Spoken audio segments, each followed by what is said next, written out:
అసలు ఎందుకు ప్రార్థన చేయాలి? నా మాట ఏమైనా దేవుడు వింటున్నాడా?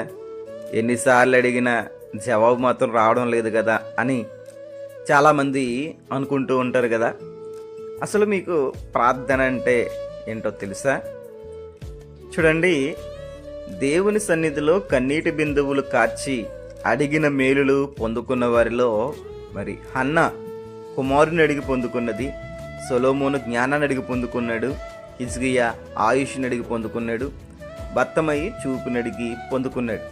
ఇలా అనేకులు దేవుణ్ణి అడిగి పొందుకున్నారు కదా. నువ్వెందుకు అడగడానికి ఆలోచిస్తున్నావు? మోకరించడానికి వెనుకడుతూ ఉన్నావు?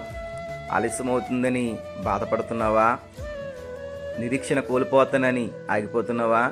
చూడు, దానియేలు దేవుని చిత్తం తెలుసుకోవాలని ఉపవాసముతో ప్రార్థన చేశాడు. 21 రోజుల వరకు జవాబు రాలేదు. దేవుని దూత వచ్చి చెప్పిన మాట ఏంటో తెలుసా? దేవుని సన్నిధిలో నిన్ను నీవు తగ్గించుకున్న మొదటి దినమే నీ మాటలు వినబడినవి అని చెప్పింది. 21 రోజులు జవాబు రాకపోయినా ప్రార్థన మానలేదు కదా. అలా నీవు అడిగిన మొదటి దినమే దేవుడు వింటాడు, కానీ నీకు ఇచ్చే సమయం కోసం చూస్తూ ఉంటాడు.